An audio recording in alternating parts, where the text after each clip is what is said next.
नमस्कार जंटे में स्वागत है आपका। मैं हूं योगेंद्र और आप लगातार देख रहे हैं बजट स्पेशल 2022-23। मुख्यमंत्री अशोक गहलोत के पिटारे से जो कुछ आप देख रहे हैं सुबह से, एक लंबा बजट 2 घंटे 57 मिनट का, और मुख्यमंत्री ने कहा कि ये प्रदेश की तकदीर बदलेगा, तस्वीर बदलेगा। उनका साफ कहना है कि हर हाथ शक्ति, हर हाथ तरक्की। चलिए, हमारे पैनल में अब बजट एक्सपर्टीज हमारे साथ जुड़े हैं। जयसिंह जी कोठारी साहब, जाने माने आर्थिक समीक्षक हमारे साथ में बैठे हुए हैं। जीडी व्यास साहब, बजट विश्लेषक हमारे साथ में बैठे हैं। दीप्ति माहेश्वरी हमारे साथ में हैं, जो पहली मर्तबा विधायक बनी हैं। और निसार अहमद जी हमारे साथ बजट एक्सपर्ट ज्वाइन कर रहे हैं। मैं कोठारी साहब सबसे पहले आपके पास आना चाहूंगा कि हर हाथ शक्ति, हर हाथ तरक्की, वो तस्वीर इस बजट में दिख रही है? देखिए, ये नए जमाने का बजट है जिसको हम मनी इकोनॉमी का बजट कहते हैं। अब तक हम नेचर इकोनॉमी और मेटेरियल इकोनॉमी के दौर हमने पिछले 150 साल में देखा। अब ये नया मनी इकोनॉमी का दौर है, और ये जब भी होता है कुछ रिवोल्यूशनरी चेंज लाता है। रिवोल्यूशनरी बजट इसीलिए इसको कहा जा सकता है। और आने वाले समय में इसको एक परिभाषा है इसकी अमेरिकन कैपिटलिज्म, कि जैसा पिछले 70-80 साल से अमेरिका जिस दौर से गुजरा है, उस दौर से आगे आने वाले 25-50 साल में हमको गुजरना है। जैसे उदाहरण दूं आपको कि पिछले करीब 2 साल में अमेरिका ने $3 ट्रिलियन, जो मोटे मोटे हमारे देश की जीडीपी के बराबर होते हैं, उतना पैसा सिस्टम में बांटा है। तो हमारे तो टोटल बजट ही $3 ट्रिलियन का है। इसलिए ये बजट, ये कह लीजिए कि एक सैंपल है। और आने वाले समय में, जैसा अभी 1 फरवरी को सीतारमन जी ने सेंट्रल का बजट पेश किया, तो उन्होंने इंडिकेट किया कि अगले 5-7 साल के बजट ऐसे ही होंगे जैसा उन्होंने कहा। तो टैक्स नहीं लगेंगे, पैसा सिस्टम में बटेगा, उससे इकोनॉमिक ग्रोथ का साइकिल वापस से रिवाइवल के और उस दौर में आए। ये प्रयास रहेगा, होता है कि नहीं होता है ये तो समय बताएगा, लेकिन सरकारों के ये प्रयास करेंगे। और उससे एक ये नई इकोनॉमी, मॉडर्न इकोनॉमी, जिसको हम कह रहे हैं 20वीं सदी का अमेरिका, मतलब वेस्टर्न जो कंट्रीज 20वीं सदी में थे, वैसा हम 20वीं सदी में हमने एंटर किया है इंफ्रास्ट्रक्चर और उस मायने में। तो ये दौर चलेगा। इसको हम वेलफेयर स्टेट का बजट भी कह सकते हैं, डिस्ट्रीब्यूटिव इकोनॉमी का बजट भी कह सकते हैं, और डेवलपिंग सोसाइटी का बजट भी, कि उसकी नीड जो है वो पुरानी जो सोसाइटी एग्रीकल्चर और उससे जुड़ी हुई थी उनसे डिफरेंट होती है। उसमें एजुकेशन, हेल्थ, आपका इनोवेशन, आपका ड्रीम, डिजाइन, डिजायर, ये सब चीज़ें उसमें पैदा होनी चाहिए। तो वो सब, ये जो मुख्यमंत्री के प्रयास हैं, उन सब से उसकी जो शुरुआत तो हो गई हमारे नीचे के लेवल पे, लेकिन उसको बूस्ट मिलेगा और उससे नए तरीके के रोजगार पैदा होंगे। क्योंकि इसमें फ्री इकोनॉमी का जो मॉडल होता है, उसमें कोई भी सरकार किसी भी देश की रोजगार की गारंटी नहीं ले सकती। वो पैसा झोंक सकती है, उसमें से जो नए रोजगार अपने अपने आप, जो आपके पास में स्किल है, जो आपकी समझ में है, आप उसमें से अपॉर्चुनिटी ढूंढिए, फिर करते जाइए, फिर बदलते जाइए, चलेगा। ये बदलाव का मतलब ही यही है कि इसमें कोई चीज सर्टेन नहीं है, पास कभी रिपीट नहीं होता। जब पास रिपीट नहीं होगा तो जो होगा समथिंग आने वाला समय डिफरेंट होगा। तो वैसा बजट है, रिवोल्यूशनरी बजट इसको हम कह सकते हैं। और अब चुनावी बजट भी कह सकते हैं कहने को, लेकिन चुनाव कहें या कुछ भी कहें, चेंज को आगे बढ़ाने वाला मेरी जो डेफिनेशन है, इस चेंज की स्पीड को एक्सेलरेट करने वाला ये बजट है, जो आने वाले समय में हमें कई नई नई चीजों से रूबरू कराएगा, उसे स्पीड दे सकता है, उसे स्पीड देगा। बिल्कुल। व्यास साहब के पास जाना चाहूंगा। वैसे एक बजट का मॉडल अगर हम कहें, हमारे एक इकोनॉमिक्स का जो प्लेटफॉर्म है वही है। अगर आपको वास्तव में किसी भी सेक्टर में अगर ग्रो करना है तो आपके पास में पैसा होना चाहिए। पैसा आपकी जेब में होगा तो आप उसे मार्केट में लेकर के आएंगे। वो चाहे ग्लोबल मॉडल हम अडॉप्ट करें या फिर अपना डोमेस्टिक मॉडल हो, पैसा आपके पास में होना चाहिए। और हिंदुस्तानी दुनिया की ये फितरत है, आपके पास अगर पैसा होता है तो पैसा बाहर आता है। अभी जो बजट आ रहे हैं, चाहे यूनियन बजट हो चाहे स्टेट बजट हो, हमारे सामने आफ्टर जीएसटी और नोटबंदी के बाद में थोड़ी परिस्थितियां बदली हैं। क्योंकि पहले 80% जनता इस बात को देख करके बजट देखती थी कि मेरी खरीदने वाली चीजें सस्ती हुई नहीं हुई, क्या चीज महंगी होगी, वो बहुत सारी जनता को प्रभावित करता था। लेकिन आफ्टर जीएसटी ये सब चीजें हट गई हैं। अब केवल घोषणाओं पे है कि हाँ मेरे यहाँ सड़क बनेगी, नहीं बनेगी, मेरे वेलफेयर के लिए क्या चीजें लेकर के आएंगे, एनर्जी में क्या मॉडल गवर्नमेंट लेकर के आ रही है, उन चीजों पर फोकस करते हैं। हॉस्पिटल बनेगी नहीं बनेगी, इंफ्रास्ट्रक्चर पे कितना पैसा खर्च कर रहे हैं, अब उन चीजों पर जो एक मॉडल बदल गया है इकोनॉमी का भी और हमारी सोच का भी। व्यास साहब, अगर ओवरऑल हम देखें इस बजट को, पहली बार नरेगा की तर्ज पे अब रोजगार गारंटी योजना ग्रामीण सेक्टर के अलावा अब शहरी क्षेत्र में भी कई हैं। तो बहुत बड़ी बात तो मैं इसे नहीं कहूंगा, लेकिन हाँ 100 दिन के रोजगार की गारंटी गवर्नमेंट दे रही है, प्राइवेट और ग्रामीण क्षेत्र में 125 दिन की उसको कही है। तो कोविड काल में बड़ी महत्वपूर्ण स्कीम साबित हुई है। 76,000 करोड़ रुपए यूनियन गवर्नमेंट ने जब पिछले बजट में तय किए, 10,000 करोड़ रुपए और दिए इसमें, तो इस हिसाब से कह सकते हैं कि थोड़ा पलायन रोक सकती है ये। 2-3 बात मैं निवेदन करना चाहूंगा सर। पहली बात तो मैं कोठारी साहब की बात को थोड़ा सा आगे बढ़ाना चाहूंगा कि पहली बार इस बजट को इस तरह पेश किया गया है कि कहीं न कहीं रियलिटी को स्वीकार किया गया है, वास्तविकता को, चाहे पॉलिटिकल वास्तविकता हो। ये बजट पहली बार शायद उस दिशा में जा रहा है जहां आइडियोलॉजी की बात नहीं की गई है। हमेशा क्षमा कीजिएगा, कोई हर पर्टिकुलर पार्टीज ये कहती आई कि सर जेब में पैसा नहीं है और घोषणाएं करते हो चुनाव जीतने के लिए कि फ्री बिजली देंगे, फ्री पानी देंगे, पर पहली बार सरकार ने ये फ्री बिजली की बात की, जो एक नया चेंज आ रहा है। एक बात।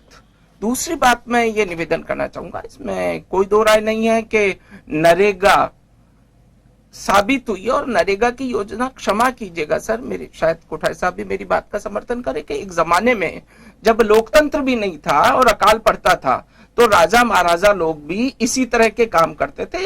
अंतर इतना था कि वो सार्वजनिक चीजें कम बनवाते थे, महल और चीजें ज्यादा बनवाते थे। उसकी झलक यहाँ पर दिखाई दे रही है, नहीं दे रही है, उसकी मैं चर्चा नहीं करूंगा, पर मैं ये कहना चाहूंगा कि गांव से हटके आप पहली बार शहर में आए, लेकिन यदि सरकार यहाँ पे ये सोचे कि वो कच्चा इंफ्रास्ट्रक्चर बनाने की बजाय यहाँ पर इंफ्रास्ट्रक्चर के साथ साथ रोजगार उन्मुखी चीजों को भी जोड़ना शुरू करें, जैसा कोठारी साहब ने अभी एक बात कही, उन्होंने कहा कि अब जनता को छोड़ दिया, हम तुम्हें अपॉर्चुनिटी दे रहे हैं, तुम ढूंढो तुम्हारी नौकरी, तुम कमाओ और बढ़ाओ, खाओ, या फेलियर होकर के कोई दूसरा प्रयोग करो, इस बात की कोशिश की गई है। आपका प्रश्न ये था कि नरेगा की तरह जैसे यहाँ पे इंदिरा गांधी योजना चालू की गई है शहर के अंदर, उससे पलायन रुकेगा या पलायन कम होगा?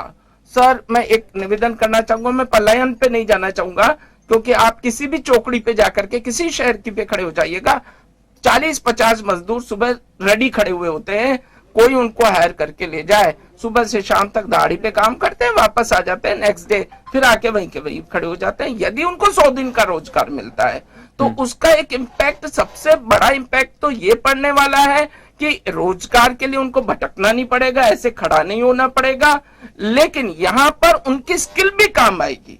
आज केवल सड़कें नहीं बनानी, सड़कों के लिए तो मॉडर्न इंफ्रास्ट्रक्चर को आपने यूज नहीं किया तो आप बहुत अच्छा काम नहीं कर पाएंगे। पलायन का जहां तक सवाल है, ये सारे मजदूर शाम को अपने अपने घरों में चले जाते हैं जो पैराफेरी में कहीं पर हैं, शहर के आसपास, यहां से वो जयपुर के पास में आमेर चले जाएंगे या किसी गांव में चले जाएंगे। जी, मैं वापस आपके पास में लौट रहा हूं, दीप्ति के पास जाना चाहूंगा। दीप्ति, आप एज ए एमएलए पहला बजट आप देख पा रही हैं, दूसरा बजट, पहला बजट, पिछला वाला बजट भी आपने देखा? नहीं, पहला ही बजट, हाँ, उस समय बिल्कुल बाई इलेक्शन होने थे, उसके बाद में आप एमएलए बनकर के आई। इससे पहले आपने एक पॉलिटिकल फैमिली से आप ताल्लुक रखती हैं, आपकी मम्मी लंबी पारी खेली है राजनीति में, उन्होंने बजट को आपने बड़ी नजदीक से देखा होगा, एक आम राजस्थानी, एक आम नागरिक के नाते भी क्या देख रही हैं? अभी आपको पहला बजट आपने देखा भी है कि कुछ क्षेत्र को लेकर के कुछ अपेक्षाएं जैसी थी वैसी कुछ दिखाई दे रही है इसमें? बिल्कुल भी नहीं दिख रही है। अपेक्षाएं तो बहुत थी, क्योंकि पहला बजट एज अ एमएलए हम देख रहे थे, इसके पहले तो जिसको कहते हैं कि एक जनता के रूप में ही हम देखते थे इस बजट को। लेकिन आज जब ये बजट देखा तो डेफिनेटली मैं ये कहूंगी कि राजसमंद, अगर जिस क्षेत्र से मैं आती हूँ, उसके लिए तो बहुत ही बुरा बजट है, क्योंकि हमारी इकलौती मांग की एक मेडिकल कॉलेज, जो कि बोला भी गया था कि हर जिला मुख्यालय पे मेडिकल कॉलेजेस होंगे, उसका कहीं भी कोई चर्चा नहीं हुई है। उसके बाद एक घोषणा की थी अशोक जी गहलोत ने कि माई नदी से आपकी राजसमंद लेक में आवक बढ़ाएंगे पानी की, उस बारे में, उसकी प्रगति के बारे में कोई भी चर्चा नहीं की गई है। इसके बाद बहुत सारी बातें कही गई चिकित्सा को लेकर। ये बात हुई कि चिकित्सालय, बहुत सारे जिलाओं में नए नए चिकित्सालय खुल रहे हैं, लेकिन कहीं भी ये बात नहीं हुई कि जो जिला चिकित्सालय चल रहे हैं उनमें डॉक्टर्स की नियुक्ति क्या होगी और कैसे होगी, उस बारे में कोई बात नहीं हुई।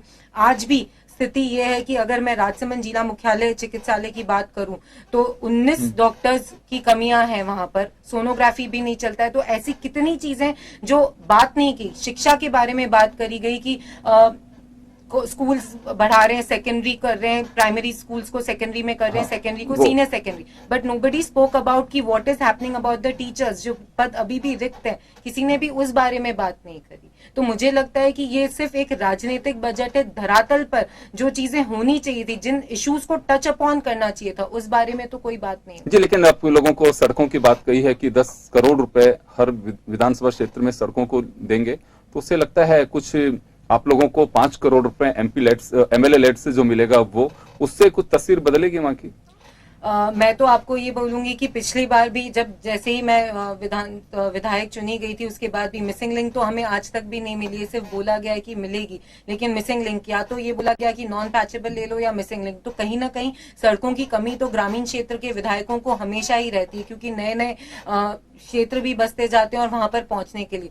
तो मुझे लगता है कि कभी भी पूर्ति नहीं होती, और कितना होने वाला है धरातल पे वो तो अब देखेंगे कि कितनी चीजें पहुंचेगी। जी।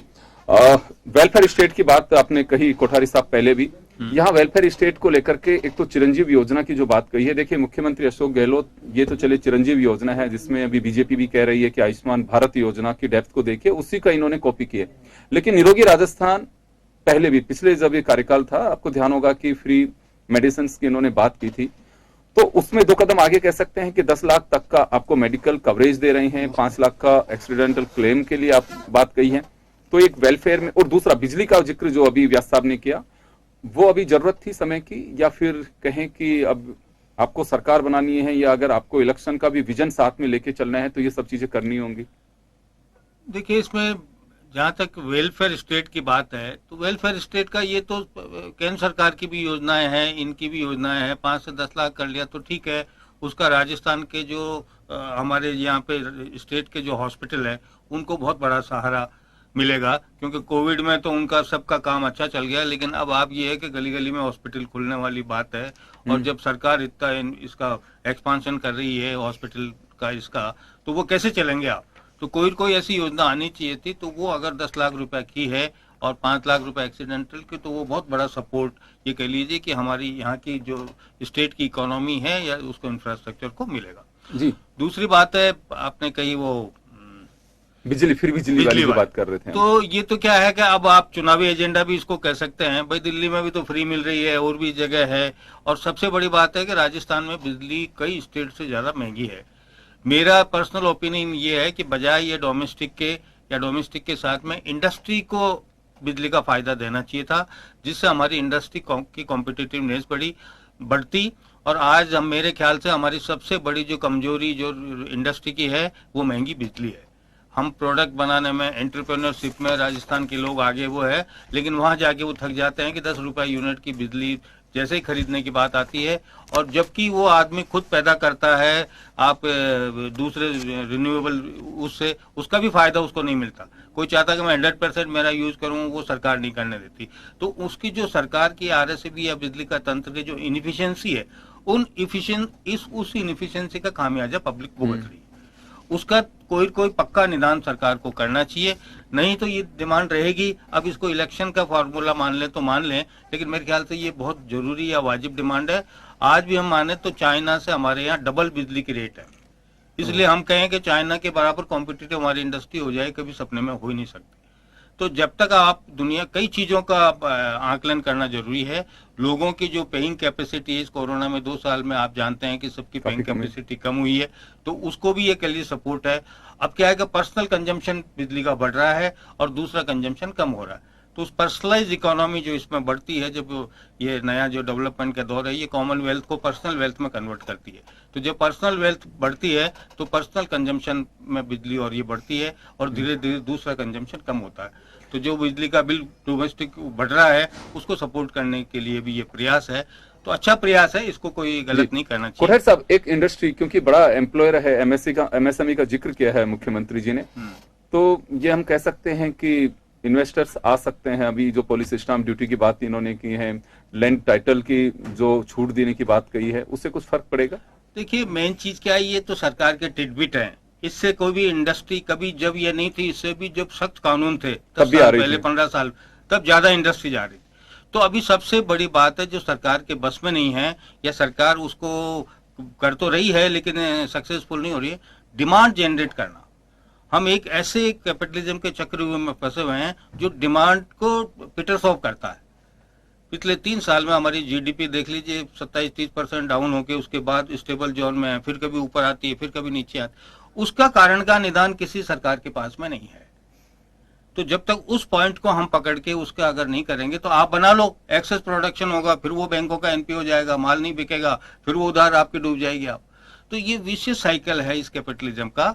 इसलिए सरकार प्रयास करे, अच्छी बात है, लेकिन जो रूट का जो मेन कारण है वो है कि हमारे डिमांड पीटर्स ऑफ हो रही है। उस डिमांड को बढ़ाने का उपाय ये बजट ही है, वो भी ये बजट ही है। अब ये उपाय किए हैं करीब करीब, ये मान लीजिए आप 3,46,000 करोड़ रुपया इस राजस्थान के बजट से पूरे राजस्थान में अगले 1 साल में डिस्ट्रीब्यूट होगा। अब 3,46,000 करोड़ रुपया कहीं न कहीं तो सपोर्ट करेगा।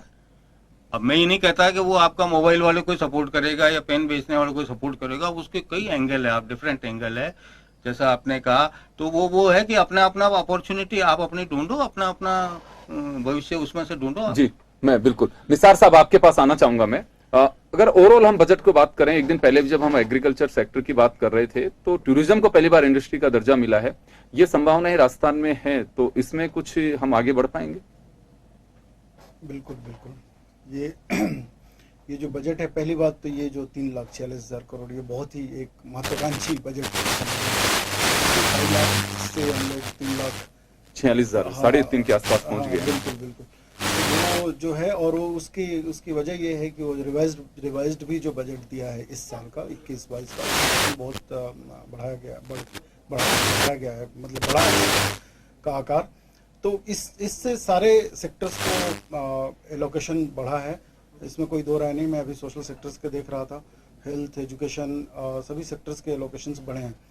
तो इससे जो वो डिमांड वाली बात है, डिमांड बढ़ेगी और लोगों रोजगार का अवसर बढ़ेंगे, क्योंकि रोजगार अवसर बढ़ने के सीधे सीधे प्रयास भी किए। 125 दिन कर दिया नरेगा में, और शहरी एक गारंटी इंदिरा गांधी, जी एक गारंटी योजना ला रहे हैं।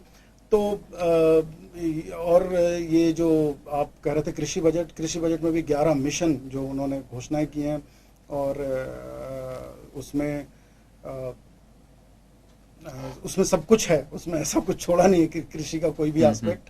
तो अगर ये उसमें मतलब सबसे नेग्लेक्टेड जो एक सेक्टर, एक जो ग्रुप होता था एग्रीकल्चर लेबर का, उस पर भी एक मिशन उन्होंने बनाया। उसमें एग्रीकल्चर वर्कर्स के लिए भी एक मिशन बनाया है, ग्रीन जो जैविक खेती के लिए बनाया है। और दूसरे तो मतलब ये एक बहुत ही, मैं कहूँगा कि महत्वाकांक्षी बजट है, जो उम्मीद है कि सफल होगा।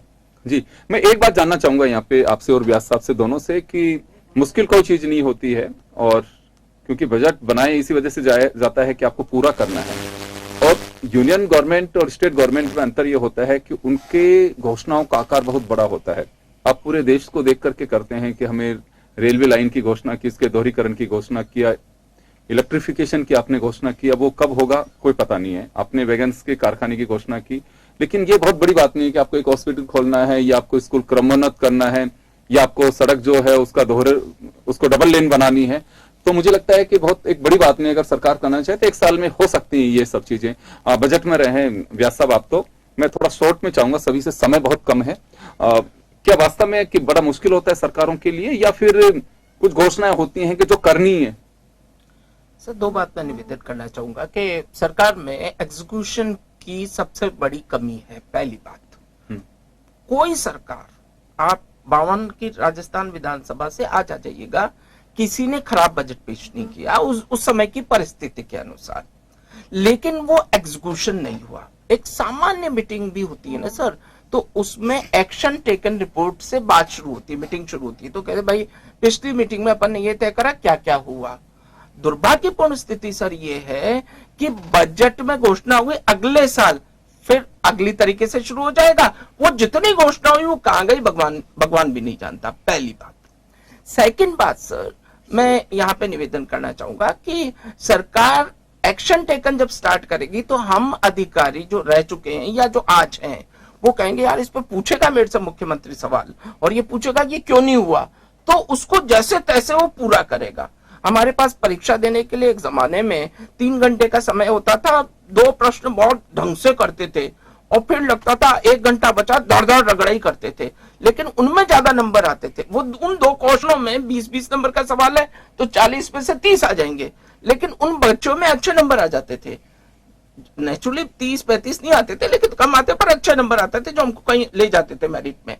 तो मैं निवेदन करना चाहूंगा सर, एक बात तो सरकार ये शुरू करे कि ये बजट घोषणाएं अगले साल जो देखी नहीं जाती है उनको देखना शुरू किया जाए। नंबर 1 बात, इसमें एक बहुत अच्छी बात डिजिटल की कही गई और सूचना का अधिकार अधिनियम 2005 में जब आप लेकर के आए थे, आपने एक्ट में ये वादा किया था कि सरकार की सब सूचनाएं डिजिटल पे उपलब्ध होंगी, वादा किया था और उसके लिए नोडल ऑफिसर बने हुए हैं।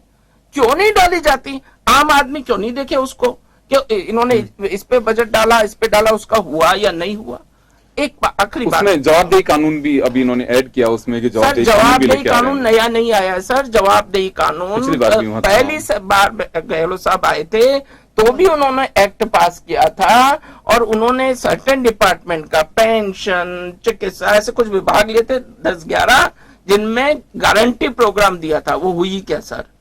जी, क्योंकि एग्जीक्यूशन पे डिपेंड करता है सर ये सब। जी, चलिए मैं निसार साहब आपसे, क्या मुश्किल है सरकारों के लिए सब कुछ करना? अपने बड़ा डेप्थ में इनका ऑपरेशन करते हैं, इसीलिए मैं बोला कि महत्वाकांक्षी है। मेरा कहने का मतलब यही है कि जब एकदम से जब हम इतना बड़ा एक बजट का आकार बढ़ा रहे हैं तो उसको लागू करने में तो दिक्कतें आएंगी, जाहिर है। हमें नई नई योजनाएं भी घोषित हुई हैं लेकिन हमारी जो मशीनरी है वो वही है। तो इस पे ही सब, इसके लिए सिर्फ बजट का आकार बढ़ा देना और डिपार्टमेंट्स का एलोकेशन बढ़ा देना काफी नहीं है। जो मशीनरी है उसको चुस्त दुरुस्त करना ताकि वो उसको इम्प्लीमेंट कर सके। एक जो अब्जॉर्प्शन कैपेसिटी होती है वो हमारी कितनी है, क्योंकि हम कई सारे स्कीम्स में खर्च नहीं होता है और हम ये बोलते हैं कि हमारी अब्जॉर्प्शन कैपेसिटी नहीं है। हम जो ग्राउंड लेवल पे हमारे जो कर्मी हैं, सरकारी कर्मचारी हैं, वो लोग या तो ट्रेंड नहीं है या वहाँ पोस्ट वैकेंट है। तो बहुत सारे आप एनुअल रिपोर्ट देखिए, सभी डिपार्टमेंट्स के एनुअल रिपोर्ट अब उपलब्ध रहते हैं तो इसमें विधानसभा के वेबसाइट पे तो देखेंगे आप कि उसमें वो दिखाते हैं कि उनके कितने पोस्ट वैकेंट हैं। तो ये इन सब वजहों से क्या ये इम्प्लीमेंटेशन उतना चुस्त दुरुस्त हो पाएगा, लेकिन अगर ये चूंकि एक बहुत ही बड़ा जंप है और काफी सारी घोषणाएं हुई हैं और एलोकेशंस भी काफी बड़े हैं, तो हम ये उम्मीद करें कि अगर 60-70%, 80% तक इम्प्लीमेंटेशन होता है तो भी एक बेहतर रिजल्ट के आ सकते हैं। क्योंकि मैं लास्ट बात बोलूं, क्योंकि इस बात में सच्चाई है कि हर बार जो बजट एस्टिमेट होता है और जो एक्चुअल एक्सपेंडिचर होता है उसमें गैप होता है, लेकिन एक्चुअल एक्सपेंडिचर मिलता है हमें 2 साल बाद है। 21-22 का अभी हमें रिवाइज्ड एस्टिमेट मिला है, एक्चुअल इसका मिलेगा अगले साल के बजट के साथ। तो तब हमें पता चलेगा कि ये जो जंप इस साल दिख रहा है वो कितना वास्तव में है। जी, तो चलिए एक आखिरी सवाल मैं दीप्ति आपसे लूंगा। मैं आप भूले कि एक पार्टी की सदस्य हैं, मैं ये जानना चाहूंगा कि बजट बहुत समय से आप सुनते आ रहे हैं, लेकिन जो घोषणाएं हम देख पाते हैं, गवर्नमेंट किसी की भी हो, जैसे अभी निसार साहब ने बताया, इनका काम यही है मूल रूप से उसका ऑपरेशन करना कि वास्तव में 6 महीने बाद भी हम कहाँ खड़े हुए हैं, 1 साल बाद में हम कहाँ पे, पुरानी घोषणाओं का असर क्या हो पा रहा है, तो क्यों नहीं हो पाता है? कभी सोचने की कोशिश की हम लोगों ने कि हाँ ये क्यों नहीं हो पाता है? मैं एकदम अग्री करूंगी व्यास साहब की बात से कि जो इम्प्लीमेंटेशन और एग्जीक्यूशन की इन्होंने बात करी, कहीं ना कहीं ये कमी एडमिनिस्ट्रेशन से लेकर और नीचे तबके के हर उस एम्प्लॉय से लेकर ऊपर तक के पूरे डिपार्टमेंट की है। एक छोटा सा एग्जांपल दूंगी कि जैसे कि हमारे डीएमएफटी फंड के पैसे एलोकेट होते हैं, शमसा विभाग को हमने दिया कि हम ये 4 बाउंड्री बनाएंगे, ये स्कूल की 4 कक्षाएं बनाएंगे। बात हो गई, चलो बनाएंगे, सैंक्शन आती है 2 महीने में, उसके बाद भी सालों निकलते हैं, उसका वर्क ऑर्डर तक भी हम नहीं पहुंच पाते। क्या कमी रहती है? कभी बोलते हैं कि पंचायत ने हमें पेपर्स नहीं दिए। इन पेपर्स की जो चीजें हैं ये इतनी बड़ी, कोई ये बात नहीं सोचता है कि हम इन पेपर वर्क को कैसे कम कर सके और एग्जीक्यूशन पर कैसे स्पीड अप कर सके। आप एक डिपार्टमेंट से दूसरे डिपार्टमेंट में उसको घुमाते रहते हैं, लेकिन कहीं भी ये बात बिल्कुल मैं 100% सहमत हूँ विदाउट एनी पॉलिटिकल उसके कि एग्जीक्यूशन तभी अच्छे से होगा जब हम ये पेपर वर्क थोड़ा सा रिड्यूस करके उसके अच्छे स्ट्रिक्ट नॉर्म्स लेकर आए, जिसकी वजह से हम उसको बहुत अच्छे से इम्प्लीमेंट कर सकें। बिल्कुल सही कह रहे हैं आप। और सबसे बड़ा यही प्रश्न होता है कि घोषणाएं तो बहुत सारी होती हैं, बहुत सारे लोग यही कहते हैं कि घोषणाएं अच्छी हैं लेकिन ये धरातल पे उतरनी चाहिए। उसकी वजह ये है हमें बजट सुधारने के साथ साथ उस स्ट्रक्चर को, सिस्टम को भी दुरुस्त करने की आवश्यकता है जिनके कंधों पर आपकी घोषणाओं को लागू करने की, उन्हें धरातल पर उतारने की जिम्मेदारी है। और एक सिस्टम यह भी डेवलप होना चाहिए कि आप 6 महीने में अपने डिपार्टमेंट्स बना रखें, लेकिन समीक्षा कहां हो पाती है? आप सडन इंस्पेक्शन करिए, आप जाइए, विधायक किसी भी पार्टी का, उस पर यकीन करिए कि हाँ वास्तव में ये काम हो पा रहा है कि नहीं हो पा रहा है। आपके पास में आपके कार्यकर्ताओं की फौज है, अगर वास्तव में दिल से चाहते हैं उस काम को धरातल पे देखना तो आप उनको यूज करिए। बहुत बहुत शुक्रिया आप सभी का, समय कम है और बजट को हम यहीं पे विराम देंगे। आप सभी का बहुत बहुत आभार, धन्यवाद। जन टीवी में इतना ही, दीजिए इजाजत, नमस्कार।